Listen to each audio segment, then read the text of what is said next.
my birthday, my boyfriend set off the most dazzling fireworks for his childhood sweetheart. I passerby captured the moment on video and quickly uploaded it online, where it quickly went viral, garnering an endless stream of well-minus wishes. His friends joked about me, asking, "What do you think about this?" I replied inferently, "I just watched it. What else could I do?" The video spread like wildfire online, with the comment section filled with praise for them as a perfect match. As I listened to the joyful laughter of the fireworks in the video, the feast in front of me only made my heart sink deeper. It was my birthday, and Alex had promised to come home early to celebrate with me, but he called in the afternoon to say he had an unexpected engagement and would be late. I believed him and was still looking forward to celebrating my birthday with him when he got back. Little did I know, his engagement was to accompany his childhood sweetheart, Vivian, in setting off fireworks. How ironic it was. In the video, Alex's handsome face, usually aloof and cold, was filled with laughter, and his eyes were full of tenderness as he looked at Vivian. This was a smile I had never received. Before this, I thought he was just naturally not a smiling person, incapable of expressing affection. I laughed in self-minded mockery, unwrapped the cake, and ate it in silence. The greasy, sweet taste spread in my mouth, but suddenly it felt pretty pointless. I took my phone and called Alex.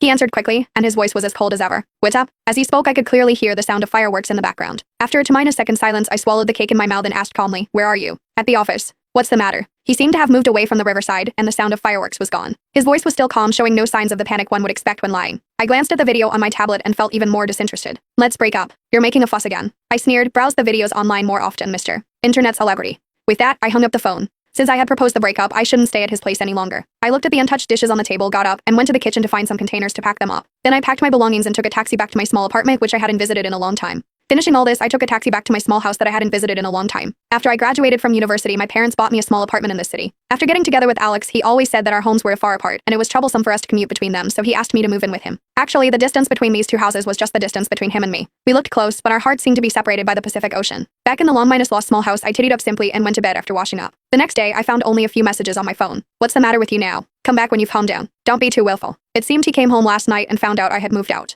I didn't reply to his messages and just went about my own business. This kind of thing wasn't the first time it had happened. Vivian would call him whenever something was wrong. She would even ask him to accompany her when she was awakened by thunder at midnight and couldn't sleep. I had questioned him and quarreled and argued with him. But he said, "People with a dirty heart see everything as dirty." Every time he abandoned me to go to Vivian, he would send me roses afterward to appease me. And I would continue to be deeply immersed in this relationship as if nothing had happened. But I was tired this time. As I stepped out of the company after work in the evening, I saw him standing outside. Dressed in a suit, he had a handsome face and a tall and strong figure with excellent body proportions, just like a model on the runway. Passersby couldn't help but look at him. If it were any other day, I would have gone up to him and asked him to get in the car to keep others from looking at him. But this time, I just wanted to pretend I didn't see him.